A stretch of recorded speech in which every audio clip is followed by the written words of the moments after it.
Stage पे बैठे हमायदीन, मेरे भाइयों, बुजुर्गों, नौजवान साथियों, अस्सलाम वालेकुम वरहमतुल्लाहि वबरकातुहू। आज मुझे बड़ी खुशी है कि मैं गुजरात में कोटला अरब खान में आपके दरमियान मौजूद हूँ।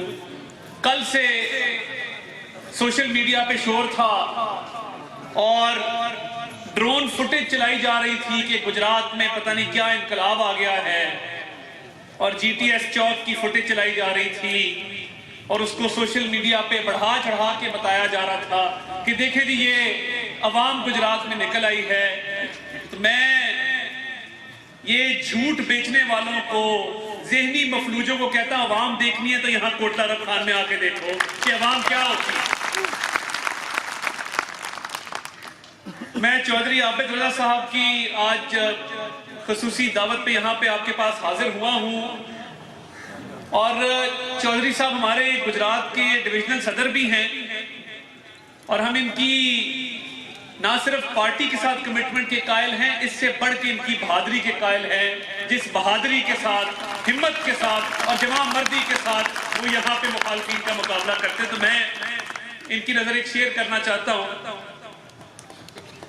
कि ना मुंह छुपा के जिए, ना सर झुका के जिए, सितमगरों की नजर से नजर मिला के जिए। हम एक रात कम जिए तो कम ही सही, यही बहुत है कि हम मशले जला के जिए। जब अजनाला आया तो मैं कोटले से गुजर के गया और मैंने जीटी रोड से कोटले तक का सफर किया। मैंने तामीर और तरक्की के निशानात हर जगह पे देखे। आपकी जो जीटी रोड से कोटला सड़क आती है उस पे भी सफर किया। आज मैं लाहौर की तरफ से आया हूं तो मैं शहबाजपुर से होते हुए और इन सड़कों से होते हुए आया हूं। मुझे खुशी है कि हमारे कायद मियां नवाज शरीफ की जो सियासत है, जिसका महवर तामीर और तरक्की है, आपके हर तरफ तामीर और तरक्की के निशानात नजर आते हैं। मैं चौधरी साहब को और यहाँ की क़यादत को उसकी मुबारकबाद पेश करता हूं। कुछ यहाँ पे जो पंजाब का, मैं तो ये नहीं कहूंगा क्योंकि इमरान खान साहब ने पंजाब के सबसे बड़े डाकू का खिताब परवेज लाई को दिया था। आजकल उनका एक बिगड़ा हुआ रईस ज़ादा बेटा है जो हर ठेके में से कमीशन खाता है। वो एक कमीशन एजेंट की शक्ल इख्तियार कर गया है, और पिछले 2008 से लेकर 18 तक जितनी तमीर तरक्की यहाँ पे हुई, पिछले 4 साल में उसका अशर अशीर नहीं है जो इन्होंने यहाँ पे किया। अपने मोहल्लात बहुत तामीर किए हैं। आप जीटी रोड से गुजरे तो आपको महल नजर आते हैं, आप पंजाब से गुजरे तो आपको महल नजर आते हैं, आप गुजरात शहर से गुजरे तो आपको महल नजर आते हैं। हम लानत भेजते हैं इस कमीशन के बनाए हुए महलों के ऊपर जो कमीशन के हराम पैसे में बने। तामीर और तरक्की देखनी है तो आके देखो, जो सड़कें यहाँ बनी हैं, जो अस्पताल बने हैं, जो स्कूल कॉलेज बने हैं, ये आज भी बाज नहीं आ रहे। ये नौसर बाजों का टोला जो अभी लाला मूसा से गुजरा है, उसकी तादाद तो कम अपनी जगह पर, मगर अब इन्होंने सियासत शुरू कर दी है वजीराबाद जैसे अफसोसनाक वाक़े की। परवेज लाई साहब को भी जब प्लस्तर लगा था तो वो पायोडीन की चंद बूंदें छिड़क के उनकी हड्डी जुड़ गई थी और रातों रात जुड़ गई थी। तो ये ऐसे फनकार है। तो इमरान खान साहब ने भी पंजाब के सबसे बड़े डाकू की तकलीद की, और वो गोलियां हैं जो बच्चे देती जा रही हैं। कोई कहता है 1 गोली थी, कोई कहता है 2 थी, कोई कहता है 3 थी, अब वो 4 गोलियां हो गई। मुझे ये शक पड़ा कि अगले हफ्ते तक ये 4 से 12 ना हो जाएं, जिस हिसाब से गोलियों में इजाफा हो रहा है। और ये इमरान खान के बयानिए को परवान चढ़ाने के लिए इस वाक़े की शफाफ तहकीकात नहीं की जा रही। कोई वक़ुआ होता है, आप इधर भुगतते हैं मुकदमात को भी, तो सबसे पहले FIR दी जाती है। FIR इन्होंने नहीं दी। सुप्रीम कोर्ट ने वो FIR दिलवाई और IG को बुला के कहा कि ये FIR दर्ज करे, और वाहिद केस है जिसमें जो मेडिकल करवाना था वो मेडिकल FIR से पहले हो गया और अपनी मलकियत के, अपनी मर्जी के अस्पताल में हुआ। 4 दफा वो JIT तब्दील हो चुकी है जो इस मामले की तफ्तीश कर रही है, क्योंकि इसमें वो इदारों को बदनाम करना चाहते हैं, वो मजलूम बनना चाहते हैं, इस वाक़े को लेकर सियासत करना चाहते हैं। और जिस शख्स ने हमला किया और एतराफ किया कि मैंने हमला किया, आज तक उसको किसी अदालत के सामने पेश नहीं किया गया, किसी अदालत के सामने पेश करके उसका रिमांड नहीं लिया गया, किसी अदालत को नहीं बताया गया कि तफ्तीश के दौरान क्या पेशरफ्त हुई है, क्योंकि ये साजबाज है इमरान न्याजी की और पंजाब के सबसे बड़े डाकू की। वो इस वाक़े की आड़ में सियासत को खराब करना चाहते हैं, सियासत को बदनाम करना चाहते हैं। वो इस वाक़े की आड़ में पाकिस्तान के दुश्मनों को खुश करना चाहते हैं। आज भी इंडिया के अंदर इमरान न्याजी की तारीफें हो रही हैं, उसकी सताइश हो रही है कि क्या खूबसूरत बातें करता है ये, और किस तरीके से ये इदारों पर हमलावर होता है। इंडिया कहता है हमें अब आपकी फौज के खिलाफ पैसे लगाने की जरूरत नहीं है, हमें पाकिस्तान को कमजोर करने के लिए पैसे लगाने की जरूरत नहीं है। जो हम अरबों रुपया लगाते थे वो काम तो इमरान खान पाकिस्तान में बैठ के कर रहा है, तो हमारा नुमाइंदा पाकिस्तान में इमरान खान है। ये इस तरह का बदबख्त आदमी है और ये कहता है कि हम इंपोर्टेड हैं, हमारी हुकूमत इंपोर्टेड हुकूमत है। मैंने उस दिन भी बात की कि ये कहता है कि अमेरिका ने तरीके एतमाद मेरे खिलाफ कराई। भला पुछो अमेरिका ने इन्नी वेल है वे के खिलाफ तरीके एतमाद लेके आना। और आज भी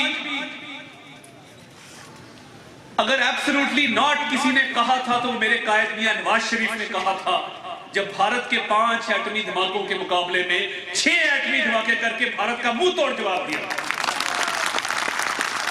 ये होता है एब्सोल्युटली नॉट कि जब आप किसी प्रेशर में ना आए और मुल्क की सालमियत के लिए, मुल्क के मफाद के लिए जो भी काम जरूरी हो वो कर गुजरे।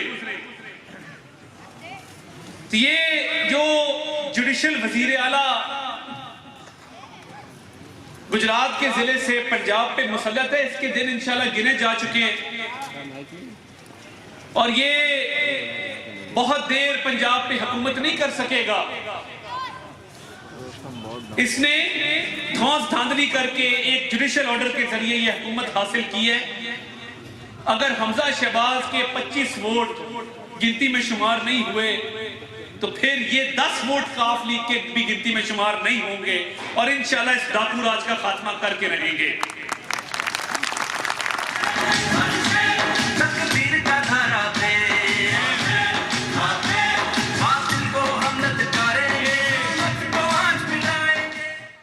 अब इमरान न्याजी जब छुप के बैठा है और इस डर से छुप के बैठा है कि उसकी लॉन्ग मार्च में लोगों की शमूलियत नहीं है, वो कहता है मैं एक ही दफा इस्लामाबाद आऊंगा, तो इसका हमने इस्लामाबाद में भी पूरा बंदोबस्त किया हुआ है। ये जब इस्लामाबाद आएगा तो ये किसी को इजाजत नहीं होगी कि सियासत के नाम पे इंतशार फैलाया जाए, मुल्क में बदअमनी फैलाई जाए। हमने इस पे पूरा बंदोबस्त किया कि इस्लामाबाद में किसी यूथिये को एंटर नहीं होने देंगे इंशाल्लाह, और इनका रास्ता भी रोकेंगे और इनके खिलाफ मुकदमात कायम करके बदअमनी से भी इनको रोका जाएगा। मैं सिर्फ आपको ये गुजारिश करना चाहता हूं कि 2014 से लेके आज तक चोर डाकू इसने लोगों के जहनों को जहर आलूद किया। और वजीर आजम की दस्तरस में सिर्फ एक चीज होती है, उसको तोशाखाना कहते हैं। बाकी जितना सरकारी खजाना है वो महकमों के पास है, वजारतों के पास है, डिविजन के पास है। सिर्फ तोशाखाना वाहिद चीज है जो बराह रास्त वजीर आजम के पास होता है। तो इसने जो घड़ियां बेची, जो तहाइफ बेचे, एक अरब शहजादे को फोन गया, दुबई के एक ताजर ने फोन किया, उसने कहा जी मेरे पास एक घड़ी आई है, और ये दुनिया में एक ही घड़ी थी जो खुसूसी तौर पे उस शहजादे ने इसके लिए नहीं बनवाई थी, वजीर आजम पाकिस्तान की तकरीम के लिए बनाई थी। वजीर आजम पाकिस्तान को देने के लिए बनाई थी, पाकिस्तान की इज्जत के लिए बनाई थी कि ये पाकिस्तान का वजीर आजम आ रहा है तो इसको कोई नायाब तोहफा पेश किया जाए। इसने वो घड़ी फरागोगी के जरिए दुबई में बेची। खरीदने वाले ने फोन करके तो कहा कि ये घड़ी हमारे पास आई है, ये चोरी तो नहीं हो गई, आप अंदाजा करें, क्योंकि वो दुनिया में एक ही पीस था। तो उसने फोन करके पूछा कि जी घड़ी आई है, ये चोरी तो नहीं हो गई? तो उसने कहा नहीं चोरी नहीं, ये तो हमने वजीर आजम पाकिस्तान को दी थी। तो आप मुझे बताइए कि जो पाकिस्तान को तोहफे में मिलने वाली घड़ियां भी ब्लैक मार्केट में बेचते, इससे बड़ा कोई चोर हो सकता है? हाथ खड़े करके बताएं, कोई इससे बड़ा चोर हो सकता है? तो ये इमरान नियाजी क्या है? घड़ी चोर है। क्या है? क्या है? क्या है? इसने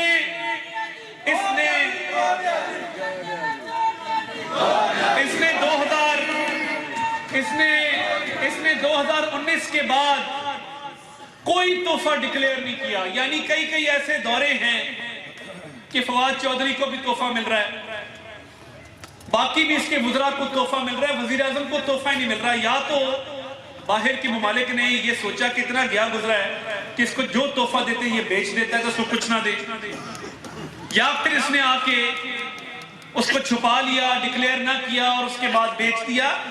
ये होती है चोरी और ऊपर से सीना जोरी। अरबों रुपए के तहफ ये शख्स बेच चुका है, जो बेचने का इसको हक नहीं था।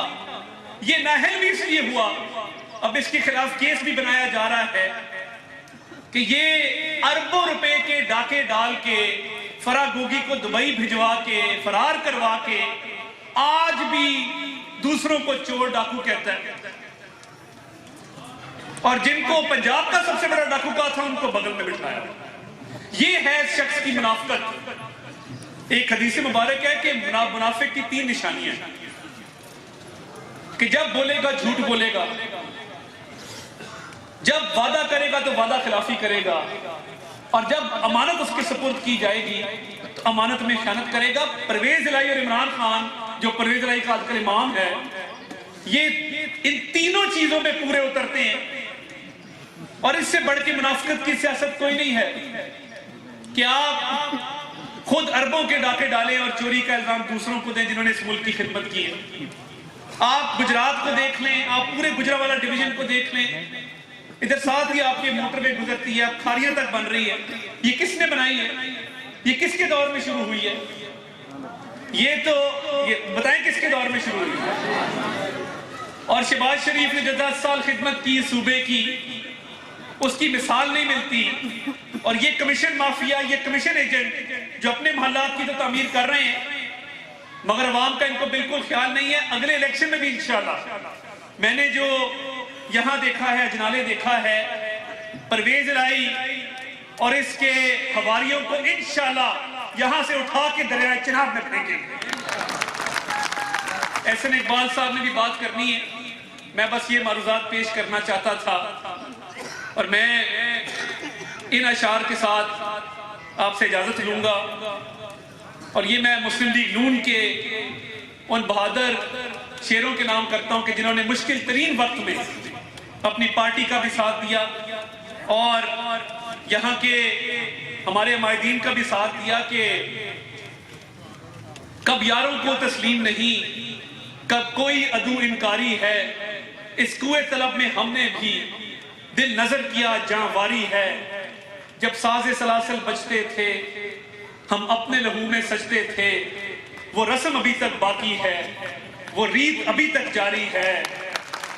और कुछ अहले हशम, कुछ अहले सितम में खाना गिराने आए थे, दहलीज को चूम के छोड़ दिया, देखा कि ये पत्थर भारी है। और आखिरी शेर है कि जख्मों से बदन गुलजार सही, पर उनके शिकस्ता तीर गिनो, खुद तरकश वाले कह देंगे ये बाजी किसने हारी है। मियां नवाज शरीफ, मियां शहबाज शरीफ, पाकिस्तान